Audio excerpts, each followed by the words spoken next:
Huu ni ujumbe wa asubuhi ya leo. Kama unaandika, andika. Chukua biki yako, chukua notebook, andika sasa. Kuiendea njia ya mateso katika kulitimiza kusudi la Mungu kwenye maisha yako.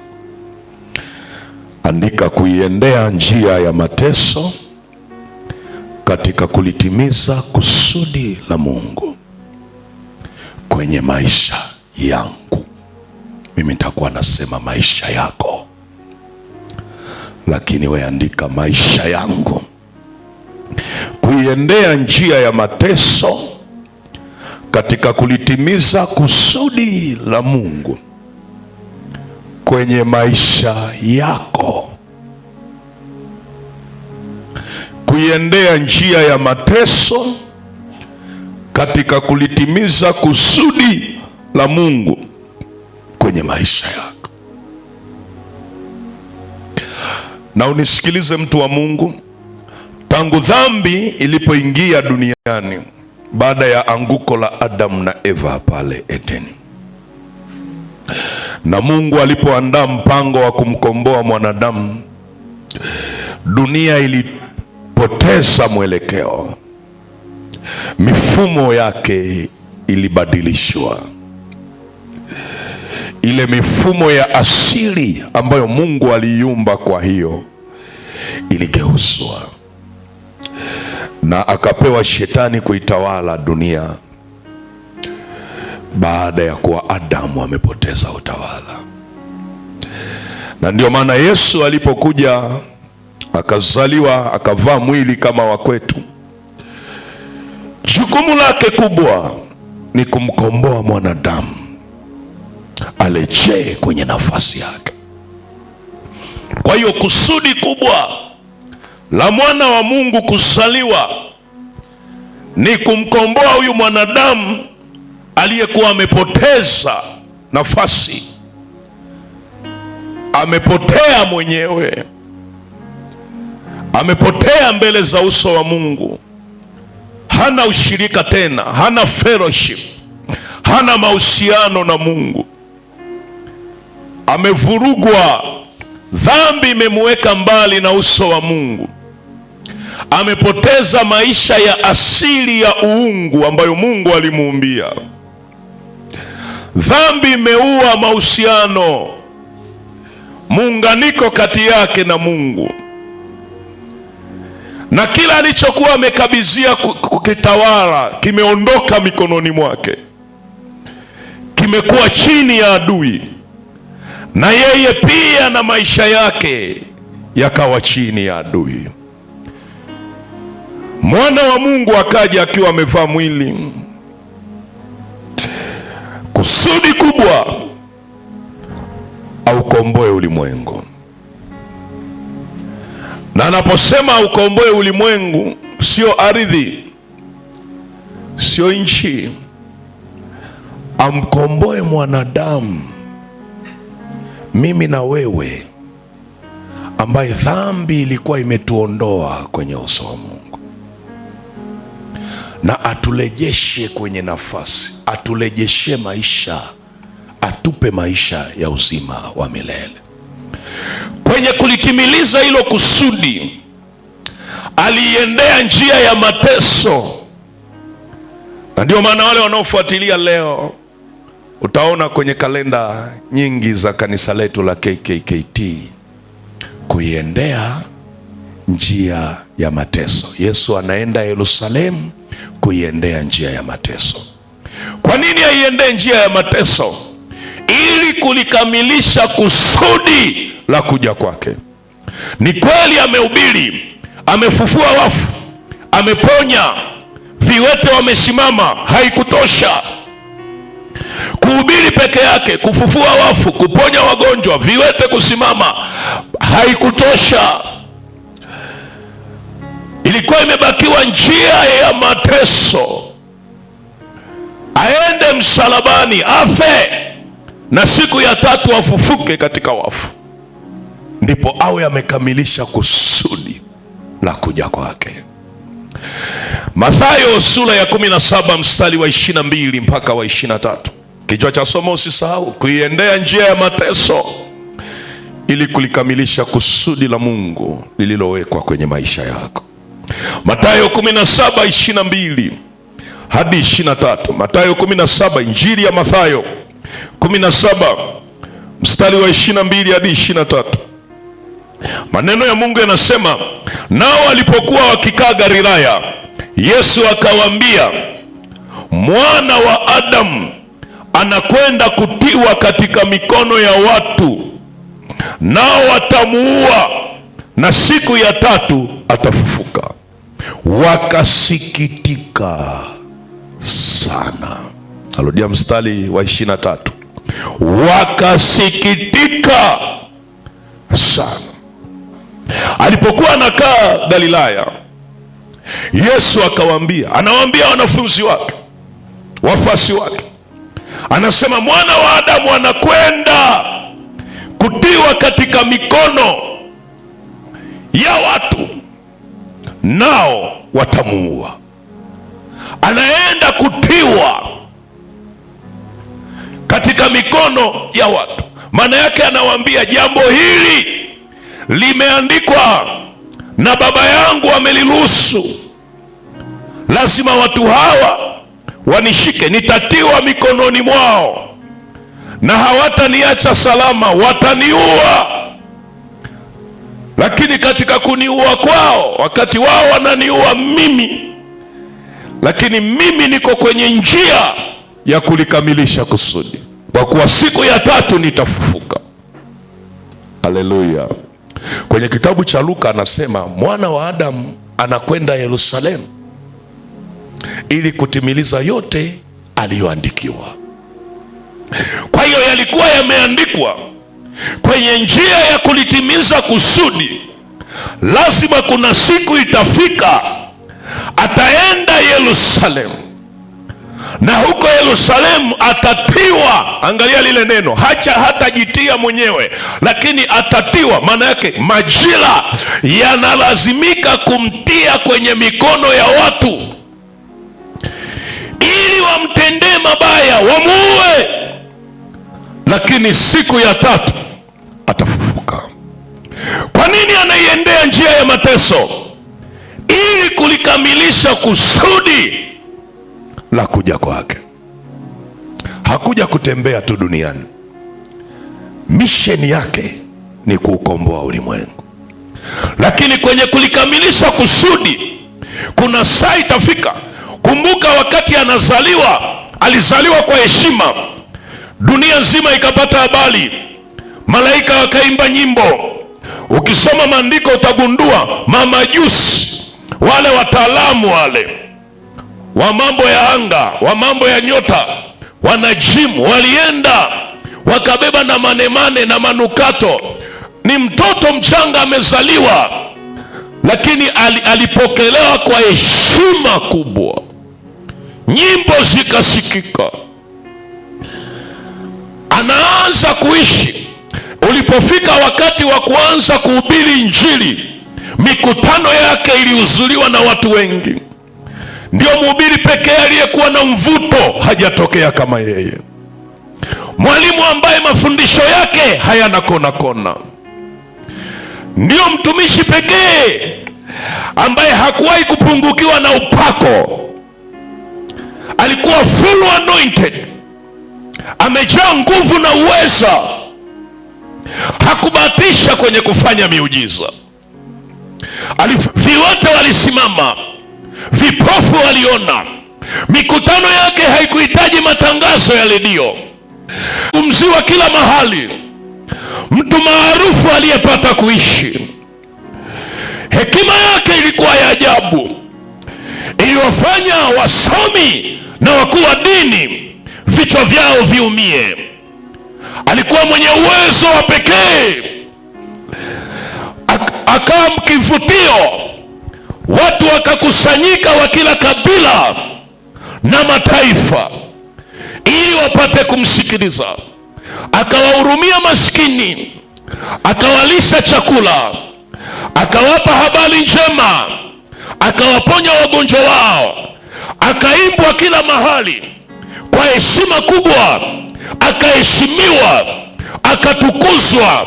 Wengine wakamwita mfalme wa Wayahudi, wengine wakamwita nabii mkuu, wengine wakamwita Rabi, mwalimu, wengine wakamwita huyu mfalme wetu, wengine wakamwita Bwana, wengine wakamwita vile walivyoweza kumwita kwa sababu ya matendo makuu aliyoyafanya.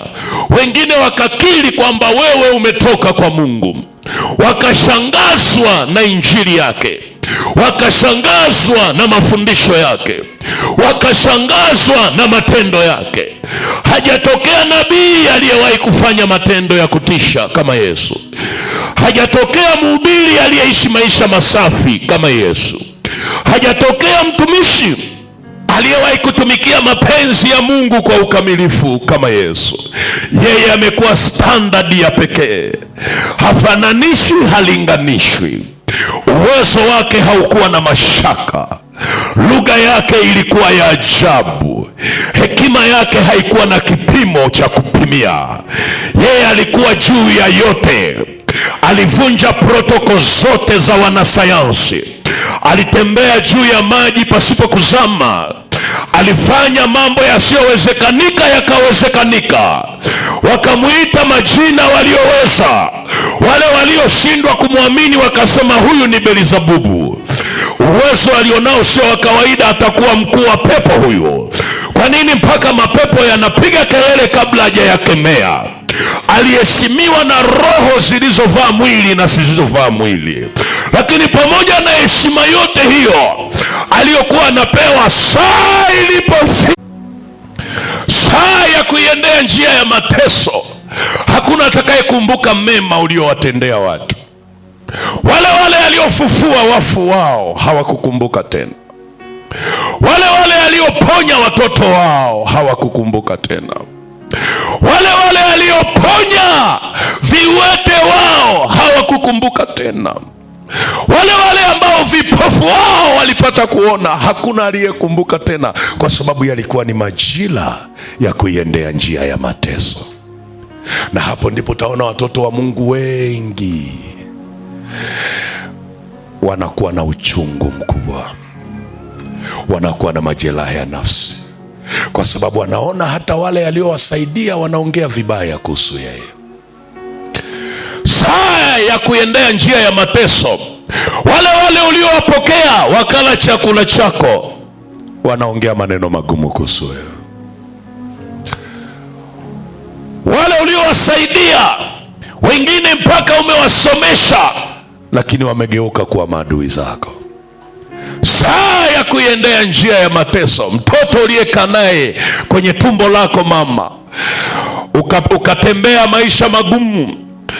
Wengine unajua, unakuta ulizaliwa, mama yako alikuwa hata na mpango wa kukuzaa, alikuwa anasoma shule yake, baba yako akamkuta huko shuleni, akapata mimba, akawa na uchungu mkubwa, masomo yakakatishwa, akaingia gharama ya kuacha ndoto zake ili wewe upate kuzaliwa.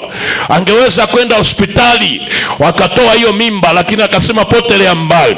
Akatengwa na familia, akafukuzwa nyumbani ili wewe upate kuzaliwa. Akatunza mtoto aliye tumboni kwa kukatisha ndoto za masomo yake. Akamtunza huyu mtoto, akakatisha, akaleta aibu kijiji kizima, wakamuimba nyimbo mbaya, lakini akasema potelea mbali, nitazaa tu, nitampigania huyu mtoto hadi akue. Yule mtoto aliyepiganiwa kwa machozi ya damu anageuka kusema mama atanifanya nini?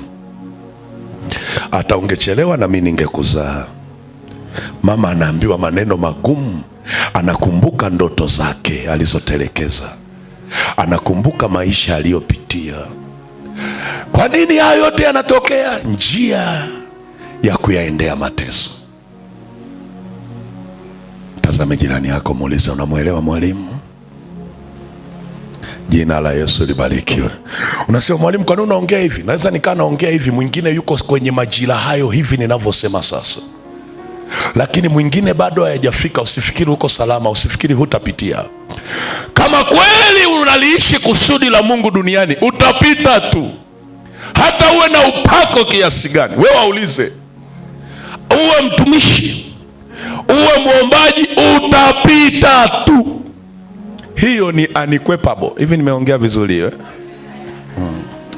Haikwepeki. Hiyo haikwepeki. Hata huwa unashusha moto mbinguni, utapita. Elia alishusha moto, lakini akakutana nacho mpaka akajiombea kufa. Mwae kuona mhubiri aliyeshusha moto, Mungu akajifunua. Yaani juzi kaomba na ijulikane leo, moto ukashuka. Manabii wote wakafyata mkia, washirikina wote wakanyosha mikono, lakini baada ya siku 3 anajiombea, Mungu chukua roho yangu. Usilete mchezo. Njia ya kuendea mateso kwenye kulikamilisha kusudi. Haleluya. Akajiombea, chukua roho yangu. Kasome njia ya kuendea mateso. Ni mtumishi wa Mungu. Kwa hiyo uwe mtumishi, uwe Mkristo. Tena saa nyingine wengine wanafikaga mbali, anasema yaani mwalimu, mimi sitaki kuwa mchokozi. Kwanza takuwa naomba maombi, wala si mchokozi shetani. Takuwa naomba maombi tu, najiombea Mungu nilinde. Mimi sigombani na mapepo wala sigombani na shetani. Sitaki vita mimi. Sitaki vita na wachawi. Hata nikisikemeagi wachawi mwalimu, kwa sababu nikiwakemea wasije wakaanza kunitafuta, aliyetukemea nani? Kwa mimi sina vita. Shetani hata useme mimi nimekuwa mpole, anakuambia hamna shida. Sasa ubaya wake, hata umtumikie bado atakukula nyama, kwa sababu yeye misheni yake ni kuua, kuchinja na kuharibu. Utapita tu. Mwalimu, kwa nini unatufundisha hivi? Ili ututishe? Hapana, ili nikuwekee tumaini, hata yakitokea usije ukavunjika moyo na kukata tamaa. Mwalimu, kwa nini unatufundisha? Ili tuogope, ili tuone kwamba hapa ni mahali pabaya pa kuishi? Hapana, ili imani yako iwe very very strong, iwe powerful, iwe na nguvu, iwe imara. Hata mambo yakiharibika useme mimi sio wa kwanza. Haleluya, haleluya, haleluya, haleluya. Njia ya kuendea mateso. Unawekwa mikononi mwa watu, wanaanza kuamua wanavyojisikia, wanasema wanavyojisikia kuhusu wewe.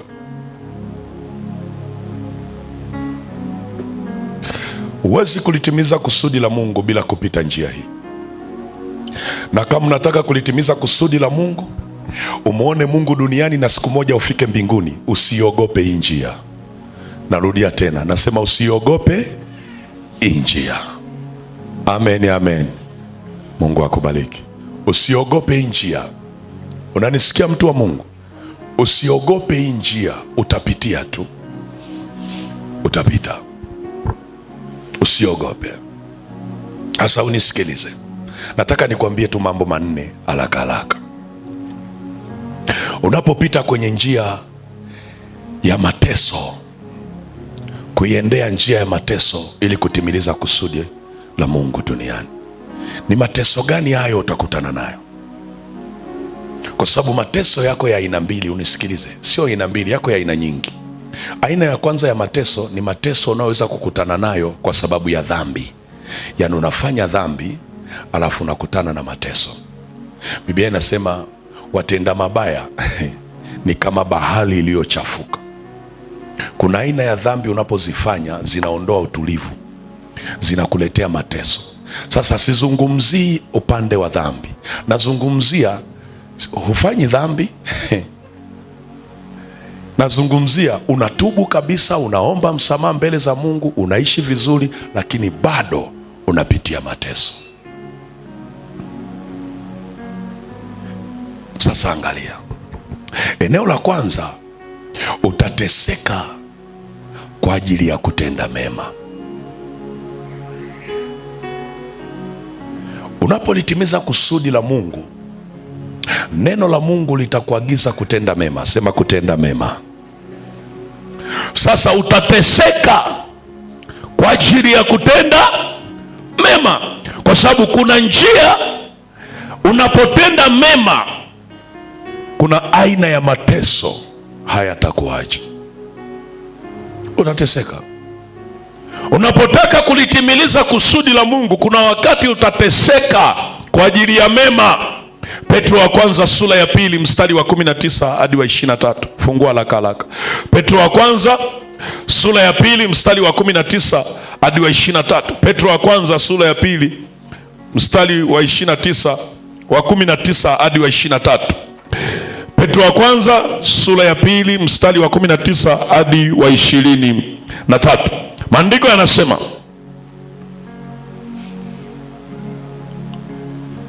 fungua haraka, kama hujapata andika tu kwa sababu ya muda.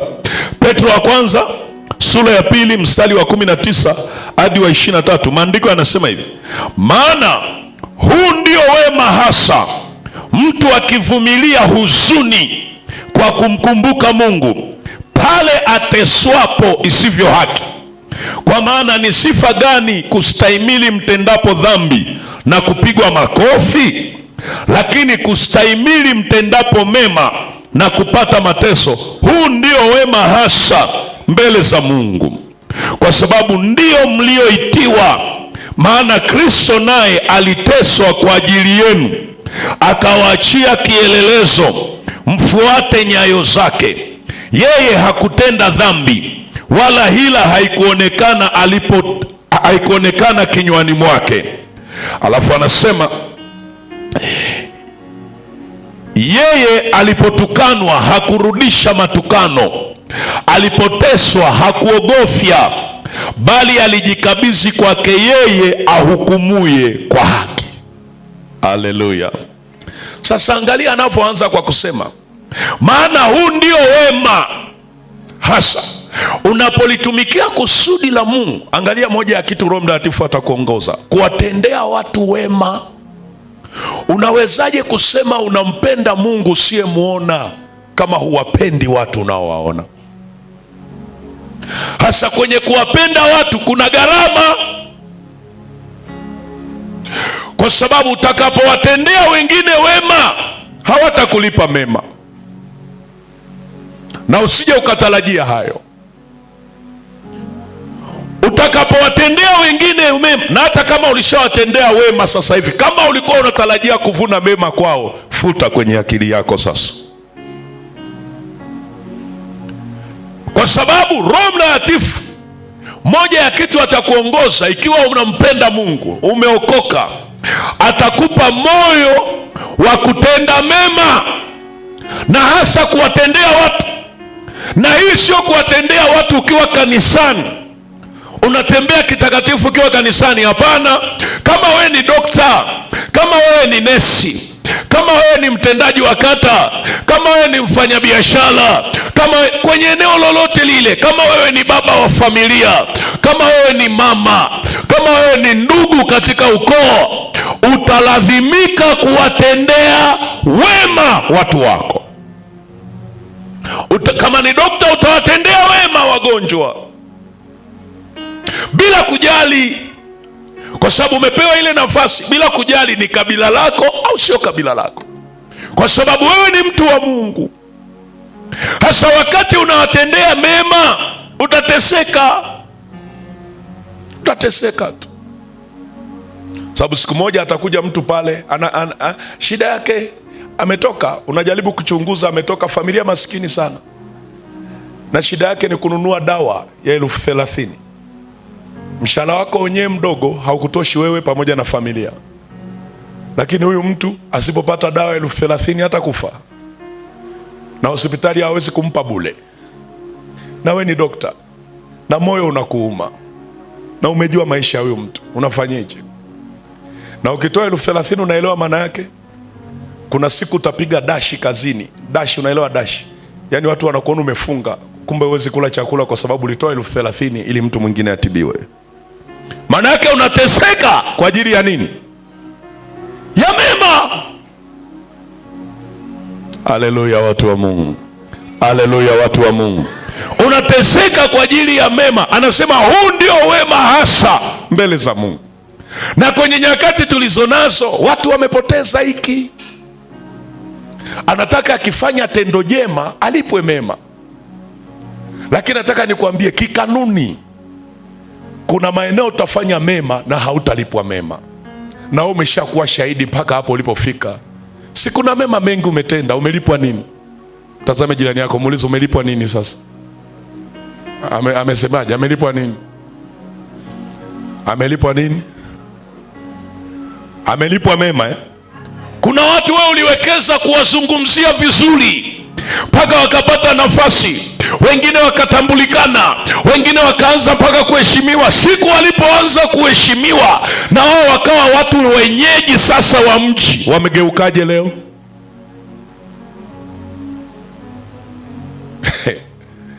Wamegeukaje sasa? Wale waliowafundisha biashara, baada ya kuona wamekuja kuvuka viwango, wamekuzidi wewe uliowafundisha, wanakusemaje leo? Yule jamaa ana akili kabisa, ajui lolote. Kwanza biashara ajui, amesahau kwamba wewe ndio mwalimu wake. Wamegeukaje leo? Wamekulipa nini? Mema Wamekulipa mema? Mabaya. Wengine anakuambia, mwalimu, mimi nina kipawa cha kuhubiri, Mungu aniinue. Kumbuka wewe utakutana nayo, utawaombea watu, watafunguliwa. Alafu hao watakuwa wa kwanza kukusema ana lolote yule. Watakuchukia sana. Wengine watatamani hata kukuwekea sumu kabisa. Mimi nakueleza, mimi si mhubiri, nakwambia, nimezunguka maeneo mengi. Watatamani kukuwekea sumu, watakuchukia. Hata ukiwauliza kwa nini mnanichukia, hawana majibu. Watakukasirikia. Wewe unasema hapa, mwalimu tunabarikiwa sana. Mwalimu amekuja, una wewe ndio unabarikiwa. Usiseme tunabarikiwa, sema mimi nabarikiwa. Kuna watu hapa hata ukiongea mwalimu Simfuko wanatamani kukula nyama. Utasikia nini? Kwani lazima aje? Sasa sijui kafikiri ni kwa nini anaongea hivyo. Anakaa amechukia tu yani. Ukimuuliza kwani mwalimu alikufanyia nini? Hamna. Utashangaa mwalimu aliwahi kumwombea na mtoto wake, Mungu akamsaidia. Wangapi wananielewa ninachosema? Jina la Yesu libarikiwe. Kama unanielewa sema amen. Kama unanielewa sema amen. Kama unanielewa sema amen. Kuna mtu anatiwa moyo hapa, acha kulia. Amen, amen. Anasema ni bora kuteseka kwa ajili ya mema kuliko kuteseka kwa ajili ya mabaya. Yaani mtu anapata mateso kwa ajili ya kutenda dhambi. Teseka kwa ajili ya kutenda mema. Kama unatenda mema na unateseka, furahi sana mbele za Bwana, kwa sababu kuna mambo Mungu anayaandaa. Hutayaona leo, lakini kesho utayaona. Kama sio wewe, kizazi chako kitayaona. Usiishi kama utadumu milele hapa duniani. Tunapita. Timiliza kusudi la Mungu. Hata kama njia imejaa mateso, usikate tamaa, kwa sababu njia ya mateso haichagui uko wapi. Usiseme nikiwa mhubiri, hata uwe nesi, hata uwe mwalimu wa shule ya msingi, utapita tu. Labda usilitumikie kusudi la Mungu, utapitia tu. Utashangaa unachukiwa, unatengenezewa fitina, mpaka unahamishwa bila sababu. Saa nyingine unaletewa mpaka barua za maonyo za kusimamishwa kazi bila sababu. Ujue tu njia ya mateso. Na wakati wote mtu akiheshimu, akitembea kwenye hii njia kwa imani, mbele yake kuna utukufu. Walipomuua Yesu walifikiri wamemaliza, kumbe anafufuka mwanaume ambaye jina lake litadumu vizazi mpaka vizazi. Ndio maana kwa kufufuka kwa Yesu mpaka leo, jina la Yesu mapepo yanapiga magoti. Yaani sio mpaka yeye awepo, jina lake tu likiwepo, heshima yake imedumu vizazi na vizazi.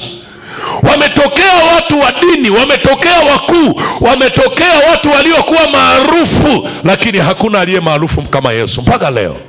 Yeye ni maarufu duniani, ni maarufu kuzimu, ni maarufu mbinguni. Kwa nini? Aliendea njia ya mateso,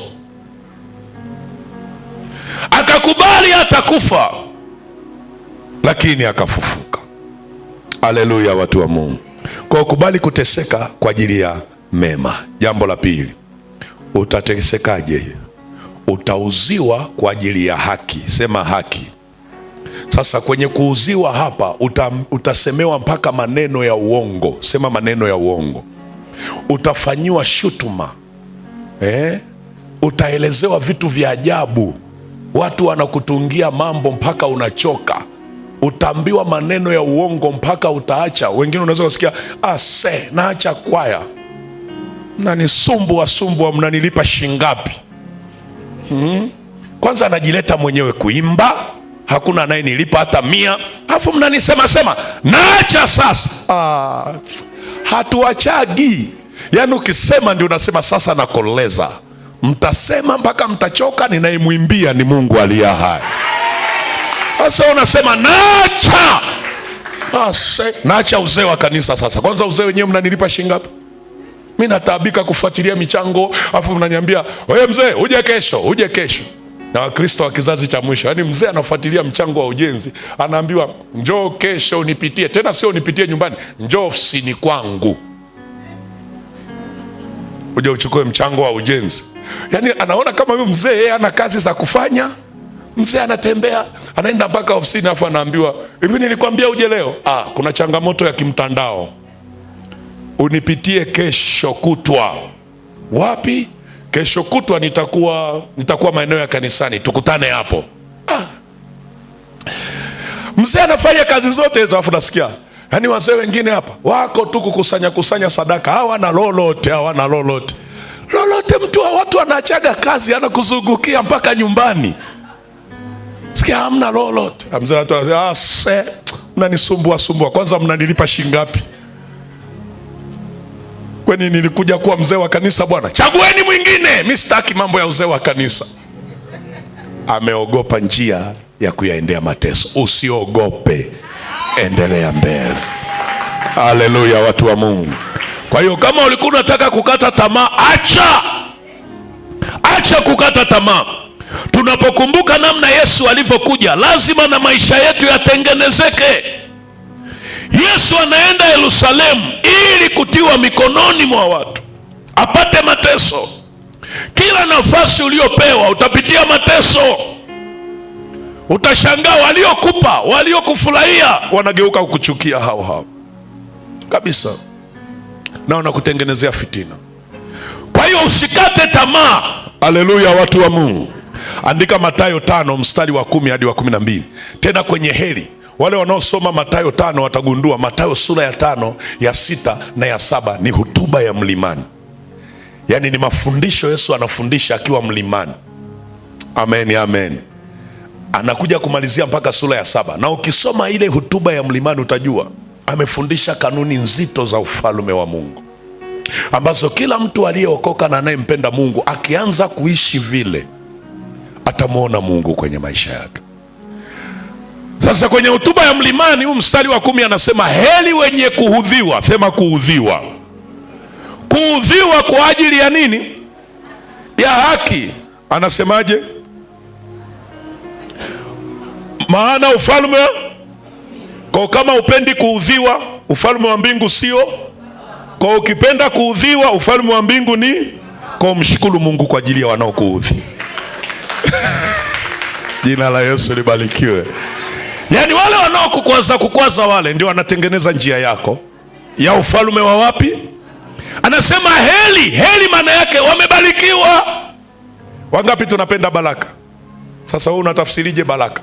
Njia ya baraka mojawapo ni kuudhiwa. Yaani umetoka kwako umekuja kanisani vizuri tu, mtu anakuuzi mpaka unasikia kama moyo unataka kutoka. Alafu ukikumbuka unajua okay, kumbe heri wenye kuudhiwa maana ufalme wa Mungu ni kwa ajili ya haki. Kwa sababu tuko kwenye kizazi kisichopenda haki. Popote ukikaa ofisini ukisimamia haki utaudhiwa tu. Watakuudhi. Kaa kanisani simamia haki, watafanya nini? Watakuudhi. Anajifanya yeye ndiye anajua kuongea, anajifanya yeye ndiye anasimamia ukweli, anajifanya yeye anazungumza sana, anajifanya yeye ndio mtumishi, anajifanya yeye ndio muombaji, anajifanya yeye ndiye anamjua Mungu, anajifanya yeye ni mtakatifu. Unaona wote tu yeye ndio mtakatifu sana. Kwani unajua jamani, lakini kanisa, misingi ya kanisa inasema kwa kosa hili huyu mtu asimamishwe. Kwani wewe ndio mtakatifu sana? Kwani wewe ndio, kwa nini unataka kusimamia haki? Utaudhiwa. Unasikia mtu anasema yani mimi nawaambia vitu vya maana wananikataa. Naacha kwenda kwenye baraza sasa, naacha kwenda kwenye halmashauri, naachia wenyewe. Usiwaachie wenyewe, we nenda. Wakati wanakuuzi, kumbuka hili neno, ufalme wa mbinguni ni wako. Usiache kusimamia haki, simamia haki. Kwa hiyo jifunze kuwa mtu wa haki. Hata kama wote wanaokuzunguka hawataki kufanya haki, basi fanya haki mwenyewe, fanya haki. Hata kama wengine wote wanasema yeye achana nayo bwana, utachelewa sana kufanikiwa. Waambie, sikuja kwa ajili ya kufanikiwa tu duniani, nimekuja kwa ajili ya kutekeleza kusudi la Mungu aliye hai. Simamia haki, wape watu haki yao, watendee haki. We ni mhasibu, mtu amekamilisha kila kitu, kusaini tu, kusaini tu. Unaenda hivi, unasema tuongee, tuzungumze kikubwa bwana, hii cheki yako ni kubwa, so kidogo hata ya maji. Sasa ya maji siendi achague kukupa. Simamia haki.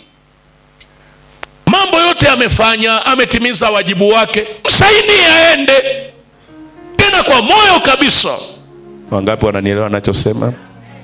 Kwa hiyo kuna namna utapitia mateso ya upweke, kunenewa maneno magumu, kusemewa vitu ambavyo hujafanya, kupewa maneno, kuvishwa. Jai kuona mtu anavishwa mpaka vazi la umalaya, fulani ni malaya. Ulikimuuliza ulimshika wapi? Anakwambia nilisikia tu anamsema, na yeye kapeleka.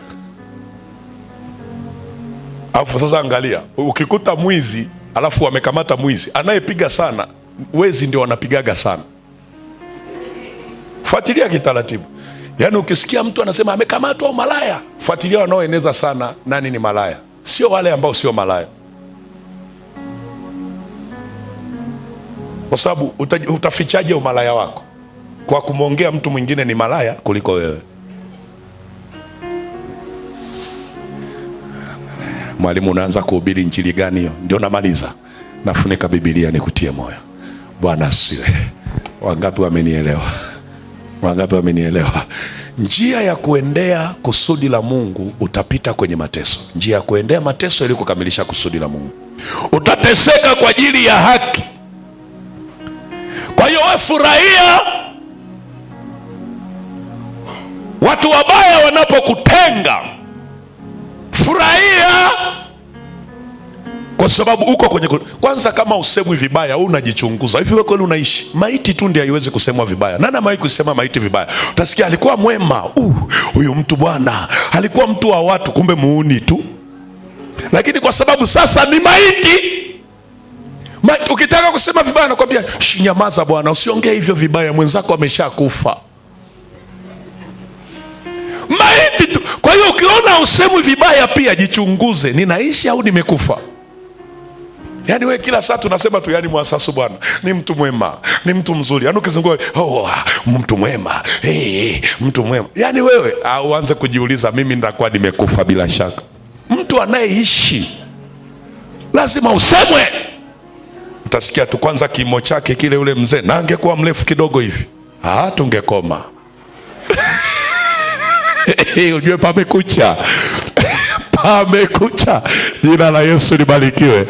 Wangapi wananielewa ninachosema? Ujue pamekucha. Kwa hiyo jifunze kwamba njia ya mateso kuendea kulitimiza kusudi la Mungu, utaudhiwa kwa ajili ya haki. Usiache kufanya haki. Heri wenye kuudhiwa kwa ajili ya haki, maana ufalme wa mbinguni ni wao. Heri ninyi watakapo washutumu na kuwanenea kila neno baya kwa uongo kwa ajili yangu, furahini na kushangilia, maana thawabu yenu ni kubwa. Wapi? Mbinguni. Kuna malipo mbinguni. Wangapi wanapendwa kulipwa na Mungu? Furahi wakati wanakunenea mabaya. Mwambie jirani yako, huwa unafurahi au unanuna? Bila shaka ananunaga huyo, na analilia chumbani. Wamenisema. Wakina baba ndio wanajua. Utakuta mke wake analia paka anamuuliza, wewe mama fulani unalia nini? Si wamenisema. Biblia inasema usilie, furahi. Kwa sababu akikusema ukilia, unajua hata ukitokea mbele yao anza kusema nijitahidi nisije nikakosea, wakanisema. Unaanza wasije wakanisema vibaya. Aya, mtu anayefurahi ataogopa. Utashangaa kahubiri injili leo, acheni uchawi, kesho utashikia tena nainuka, nimesema hivi, acheni uchawi. Yaani mnavyomsema ni kama mnasema hubiri tena kesho hivyo hivyo, kwa sababu yeye anafurahi, anasema semeni. Mkisema maana yake yameingia na kesho utakuja. Jina la Yesu libarikiwe. Jina la Yesu libarikiwe. Kama unanielewa sema amen. Kama unanielewa sema amen. Furahi kule kwenye mtaa wako, furahi kule kazini kwako, furahi kanisani, furahi kwa sababu utasemwa vibaya kanisani, utasemwa vibaya kazini, utasemwa vibaya tena. Wengine mlioolewa, hata kwenye familia mlizoolewa mtasemwa tu. Nasema wifi mwingine anasema huyu wifi ni mzuri, mwingine anasema hakuna hamna lolote, miguu kama ime ya kushoto. Andika hizi pointi za mwisho, andika tu sasa, andika. Unapopita kwenye njia ya mateso kuelekea kutimiza kusudi la Mungu, kupata dhiki. Andika pointi ya 3, kupata dhiki kwa sababu ya kushirikiana na yule anayepita kwenye dhiki au huruma. Kupata dhiki kwa sababu ya kushirikiana na yule anayepita kwenye dhiki. Watu wa Mungu, kuna watu wanapitia kwenye dhiki sio kwa sababu wao wamechagua wapite kwenye dhiki, ila kwa sababu waliamua kushirikiana kwa kuwasaidia wale wanaopita kwenye dhiki. Umewahi kumtetea mtu alafu vita ikageuka, badala ya kumpiga yule mtu akawa na kupiga wewe? Yaani amekosea fulani, wewe ukamtetea, alafu wote wale wakaama kwa fulani wakakuhamishia wewe. Umewahi kuona mambo ya namna hiyo? Kwa sababu Biblia inataka tuwakumbuke walio katika dhiki pia. Kwa hiyo unapotimiliza kusudi la Mungu utapitia mateso kwa sababu umemsaidia mtu anayepita kwenye nini? Kwenye mateso. Andika Waebrania 10 mstari wa 32 mpaka wa 36. Waebrania 10 mstari wa 32 mpaka wa 36. Alafu andika na Waebrania 11 mstari wa 24 mpaka 27. Hapo mstari wa 32 mpaka 36 utaona anachozungumza. Anazungumza juu ya namna ambavyo tulipokuwa tumepata nuru, tumepokea nuru. Kupokea nuru maana yake tulipomjua Kristo, tulipookoka, tulipokubali kuwa watu wa Mungu. Anasema tulikubali na kuvumilia. Tena tulifurahia tunapopitia mateso. Tulikuwa tayari hata kunyang'anywa mali zetu. Tulipowahurumia wanaopita kwenye dhiki, tulikuwa tayari hata kunyang'anywa mali zetu. Mwahi kuona unamhurumia mtu mwingine, watu wanakuja kukushambulia mpaka mali zako ulizo nazo wanakunyang'anya kwa ajili tu ya kumhurumia mtu mwingine anayepita kwenye dhiki. Amen, amen. Anasema mkumbuke ule ujasiri mliokuwa nao. Kwa hiyo usiache kuwa jasiri. Mwalimu, kwa nini unaongea hivi? Maana unaweza ukapitia mapito ambayo mpaka ukazulumiwa mali zako kwa sababu tu ya kumtetea mtu aliye kwenye dhiki. Wale ambao ni watumishi wanaelewa. Tunapoombea watu hapa, wengine wanafurahi tu.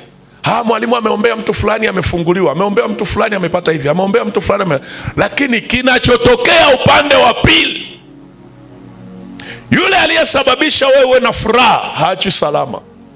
Ndio maana ukiona mtu anakuhurumia kwenye hii dunia, mshukuru Mungu sana na umwombee mtu wa namna hiyo, kwa sababu dunia impendi na shetani hampendi. Watu wote walio na huruma dunia iwapendi na shetani hapendi pia. Ndio maana mara nyingi pia wanapata shida sana kufanikiwa kwenye masuala yao ya kiuchumi, kwa sababu shetani anajua wakifanikiwa watasaidia wengi, kwa wanakuwa na vita. Hujai kuona mtu amehurumia watu, amewaingiza kazini alafu yeye akafukuzwa kazi? Umewahi kuona mtu amesaidia watu wengi kuwasomesha na kuwapatia kazi alafu yeye akafukuzwa kazi na maisha yake yakawa mabaya? Kwa nini? Anapita kwenye ziki kwa sababu ya kuwasaidia wengine. Umewahi kuona mtu mwingine amefanya kosa lakini unatukanwa wewe, unaambiwa wewe ndio muuni? Kuna wale mnaotaka kuongea nini, kuna saa utatukanwa. Hujai kuona kuna wanawake wanatukanwa kwa makosa ya waume zao? Mke hajakosea, lakini unasema unamuona anavyofanya hivi ni kwa sababu ya mke wake. mbaya sana. Au unakuta mwanaume anatukanwa kwa makosa ya mke wake, mume hajakosea. Unamsaidia mwenye dhiki, lakini na wewe unapitishwa kwenye dhiki. Unakumbuka Yesu alipokuwa anamsaidia yule mwanamke ambaye alikuwa malaya, kahaba yule, amempaka mafuta. Nini kilitokea? Akaanza Yuda mwenyewe, mafuta hayo mbona ya gharama sana, anawezaje kufanya hivi? Lakini akageuka. Yesu anaambiwa hayo maneno yote ni kwa sababu ameamua kumsaidia mwenye dhiki ya dhambi. Lakini yeye anatukanwa. Alipokemea wenye mapepo, wakampa jina Beelzebubu. Beelzebubu maana yake mkuu wa mapepo. Beelzebubu ni jina lingine la shetani, maana yake Yesu akapewa jina la shetani. Kwa nini? Kwa sababu anawasaidia wenye pepo. Wengine utaambiwa we mchawi. Kwa nini? Kwa sababu umewasaidia watu wenye shida. Hujai kuona kuna mtu anafanikiwa kidogo, mnaanza kumuita Freemason? Amfanyagi hivyo. Ukimuuliza ulimuona wapi Freemason, anakuambia ninavyomuona tu. Mbona alikuja hapa Bunda ana kitu? Yeye amejengaje? Si hatujajenga tayari. Freemason. Alafu wanaomuita ni wale wale aliowasaidia kuwapa hela. Kama umenielewa sema amina. Malizia jambo la mwisho. Andika jambo la mwisho. Andika jambo la mwisho. Ndio tumemaliza. Mmoja anasema mwalimu, mbona umeongea sana na muda umeenda mrefu? Si ndio maana ya semina watu wa Mungu. Bwana asifiwe. Andika jambo la mwisho. Jambo la mwisho ni kupata mateso kwa ajili ya jina lake. Kwa kuna wengine hapa, unapoendea njia ya mateso kwa ajili ya kusudi la Mungu kwenye maisha yako, utapata mateso kwa ajili ya jina la Yesu.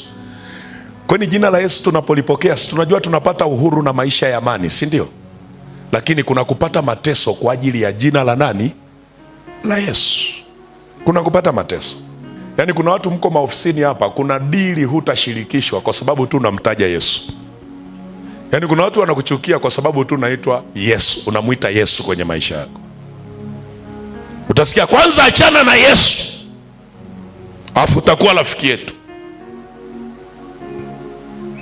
Jai kuona binti ameolewa alafu anaambiwa acha kwenda kanisani, ukitaka ndoa iendelee. Acha kuomba humu ndani, ukitaka ndoa iendelee. Anapitia mateso kwa sababu ya jina la nani? La Yesu. Tapitia mateso sana kwa sababu ya Yesu. Andika Matendo ya Mitume sura ya 9 mstari wa 10 mpaka wa 30. Hii utamuona ni Sauli aliyekuja kuitwa Paulo. Lakini mstari wa 15 ndio unaeleza vizuri pale.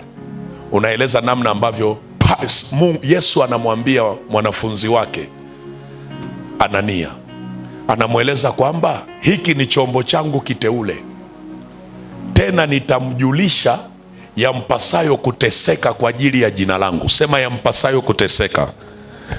Unaniruhusu nisome tu huo mstari nimalize? Unaniruhusu nisome huo nimalize? Kama unaniruhusu sema amina.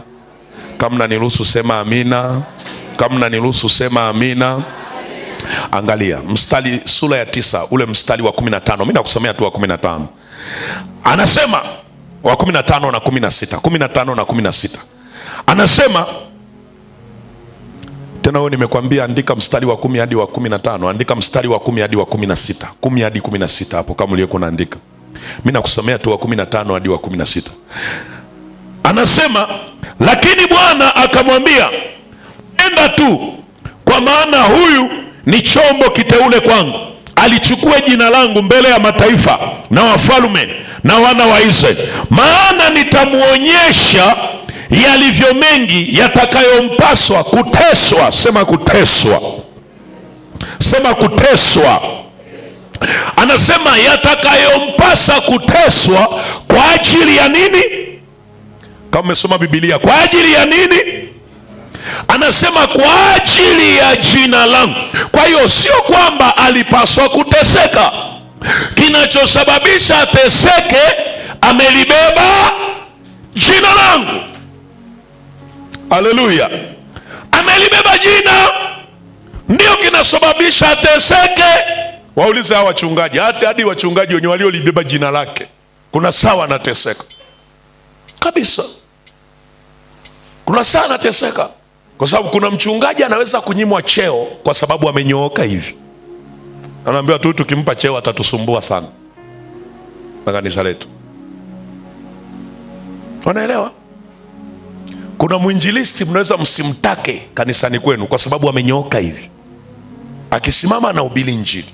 Kuna mzee wa kanisa atachukiwa kwa sababu amefanya nini? Mtu yote aliyelibeba jina la Yesu hatafanya mapenzi yake, atafanya mapenzi ya Mungu aliye hai, na hilo litamfanya ateseke kwa ajili ya jina lake. Ndio maana unisikilize, mtu wa Mungu, sio kila mateso unayopitia ni laana, hapana. Sio kila kukataliwa ni kukosa kibali, hapana. Wengine wanakutesa kwa sababu ya jina la Yesu lilobeba.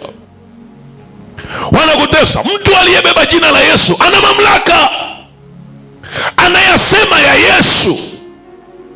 Akikuta unafanya dhambi atakwambia hii ni dhambi, acha. Unasema ina maana wewe ni wa kuniambia mimi ni dhambi? Kwani mimi nilikuwa sijui? Unaanza kumchukia. Kuna watu wanachukiwa kwa sababu waliwashauri. Biblia inasema ukimkanya mpumbavu atakuchukia, ukimuonya mwenye hekima atakupenda. Kwa ukimuonya mtu akakuchukia, ujue mpumbavu. Ukimuonya mwenye hekima atakupenda, kwa sababu watu wanaoonya saizi ni wachache duniani. Kila mtu ameshakuwa chawa, yani anakupenda wewe kwa sababu unampaga 200. Kwa hata ukitenda dhambi anakwambia hamna shida. Hujawahi kuona kuna mtu kanisani hata akitenda dhambi kanisa linapata shida kumwajibisha? Tunamwajibishaje? Yeye anatoaga 5 milioni 10, tunamwajibishaje? Watu wanaotoa sana sadaka na watu ambao wanatumika sana madhabahuni, waombaji. Huyu ndio muombaji tunamtegemea. Ndio unatakiwa kama ni kiongozi wa kiroho kanisani, muonye sana, kwa sababu unasaidia roho yake. Mnanielewa ninachosema? Humuonyi kwa kumkomoa, unamuonya kwa kumsaidia. Waombaji, watumishi wa kanisani, wa madhabahuni, praise and worship team, rafiki zangu hawa, akikosea msiseme kadaka binti yake kana sauti nzuri, kaonyeni, kwa sababu ndio mnamsaidia. Msipomuonya mnamwangamiza, na Mungu atadai damu yake mikononi mwenu. Mlimuona binti yangu anaharibika, hamkumuonya, mkaishia tu kumsema mbaya, yule hafai. Msifanye hivyo. Haleluya watu wa Mungu, haleluya watu wa Mungu. Kwa hiyo wengine mtateseka kwa ajili ya jina la Yesu. Ukiimba vizuri wakakusema, wanakusema kwa ajili ya jina la nani? Hujawahi kuona kuna wengine humu mnateseka? Saa wengine unakuta wengine mnateseka kwa ajili ya ujenzi tu. Ndio maana unakuta wengine hata wanamtumia sadaka katibu, wanamwambia utakiwa hata kunijua. Unaweza kukuta mnakaa naye tu hapo alafu anasema msinijue. Kwa nini msimjue? Kwa sababu anaogopa asiteseke. Mkijua tu unasema kule kwetu tunasikia alina kimbelembele huyu. Ina maana yeye anajiona yeye ndio mtumishi sana, mtoaji sana, ana vitu sana. Sasa unajiuliza, watu wasipotoa mnasema tupate wapi watakaojitolea? Wakiwepo wa kujitolea, watu wengine bwana ni kujionyesha tu kwamba wana hela. Jamani, hivi wewe unavyozifahamu hela, kuna mtu anayependa kutoa hela zake anazo na matumizi nazo? Mtazame jirani yako, muulize, wewe unavyozifahamu hela wewe? Kwa sababu hata ukipewa 10,000 ambayo umepewa kimuujiza, ukija kanisani hapa na hakika utatoa buku. Yaani 10,000 umepewa kimuujiza, lakini huwezi kumpa Mungu 5,000. Utasikia nilikuwa napita tu nikakutana na kijana mmoja akasema, mama, nimeona nikupe 10,000. Tena rafiki wa mtoto wangu kanipa. Afu nakuja huko kanisani unasema ila nitamtolea Mungu shilingi ngapi? 500. 500. Yaani 10,000 umepata kimuujiza, Mungu unampa shilingi ngapi? Alafu anakuwepo mtu anatoa hela. Unakuta tu labda ni mbaba amesema tu mimi natoa 500,000. Unasema yani watu wengine wanajifanya kama kanisa ndio la kwao, wanajitoa. Ukishaona namna hiyo unaambiwa maneno hayo, ujue ni kwa ajili ya jina la nani? Wangapi wamenielewa? Usichoke, usikate tamaa, endelea kujitoa, endelea kuimba, endelea kuomba. Mbele kuna utukufu mkubwa. Kama umenielewa sema amina, simama kwa miguu yako. Muulize jirani yako, bado hujachoka na hujakasirika? Sababu utasikia yani neno lenyewe haliishi. Okay. Jina la Yesu libarikiwe. Yaani usiogope kukasirika, na wewe ukikasirika na wewe unatekeleza pia. Unatekeleza wajibu wako wa kuchukia. Mtazame jirani yako, mwambie bado hujakasirika mtumishi. Mtazame usoni, mwambie hujakasirika. Bwana asifiwe. Bwana asifiwe. Bwana asifiwe. Bwana asifiwe. Bwana asifiwe. Njia ya kuendea mateso kwa ajili ya kulitimiza kusudi la Mungu. Usiogope mateso. Mwambie Mungu nisaidie. Sawa mzee? Mungu fanya nini? Kuna wengine hapa familia zinapata mateso, sio kwa ajili ya familia, ni kwa ajili ya jina mlilolibeba. Mlilolibeba tu. Kuna watu wangetamani wewe mganga wa kienyeji, wewe umegoma. Kuna watu wanatamani wewe ungebeba mila za kishiriki. Ogope. Kwa kuwa umelibeba jina la Yesu, yeye atakutetea hata unapopita kwenye hayo. Amen, amen. Amen, amen. Uko tayari kuomba? Uko tayari kuomba? Unapoomba, mwalimu, unataka tuombe nini? Mwambie Mungu nisaidie. Nisaidie. Nisaidie. Nifanye kwa baraka. Hata kama napitia mateso, nilitimize kusudi lako. Mwambie Mungu nisaidie. Nisaidie. Nisaidie. Inua mikono yako juu, funika macho yako. Fuatana na mimi maombi haya. Sema Mungu uliye hai. Paza sauti yako, sema Mungu uliye hai. Paza sauti yako tena, sema Mungu uliye hai. Katika jina la Yesu, asante kwa neno lako. Achua moyo wangu. Unajua majeraha mengine nilio nayo yametokana na kusemwa na kunenewa na kuudhiwa na kufanyiwa mambo mabaya yaliyonipelekea kwenye mateso. Mungu uliye hai, unajua namna ambayo saa nyingine nakata na tamaa ya kukutumikia, nachoka kuendelea kukutumikia kwa sababu tu ya njia hii ya mateso. Asubuhi ya leo nainua mikono yangu, naomba unirehemu, naomba unisamehe kwa namna yoyote niliyoweka uchungu, nikaacha kuendelea kutenda mema, nikasema kwa moyo wangu, kuanzia sasa sitaendelea kuwasaidia watu, maana wananisaliti, wananigeuka, wananisema vibaya. Ninaomba unisamehe, ninaomba unisamehe, ili sawasawa na neno lako kwamba ninapotenda mema nitakutana na mateso, ninapotenda haki nitakutana na mateso. Sawasawa na neno lako, nisiache Bwana kutenda mema, nisiache Bwana kukutumikia wewe, nisiache Bwana kujitoa sadaka, nisiache Bwana kuimba mbele zako, kuimba mbele zako, kutumika Bwana kwenye nafasi ulionipa, katika jina la Yesu, katika jina la Yesu. Nimejifunza leo kama ambavyo Yesu aliendea njia ya mateso, na yeye ni kielelezo, na mimi kumbe nitachukiwa hata na ndugu zangu kwa sababu ya jina la Yesu. Nisaidie Bwana na unipe nguvu. Ninakataa hali ya kukata tamaa, hali ya kuchoka, hali ya kuvunjika moyo, kwa damu ya Yesu, kwa damu ya Yesu, kwa damu ya Yesu. Roho Mtakatifu, nipe nguvu Bwana, nitie nguvu, niwezeshe kuanzia sasa, mahali popote uliponiweka, nisiogope kuiendea njia ya mateso, kuudhiwa, kusemewa mabaya, kunyanyaswa kwa ajili ya Kristo. Nisiogope kwa damu ya Yesu, kwa damu ya Yesu. Haya, jiombee dakika moja, jiombee dakika moja, mtu wa Mungu, jiombee.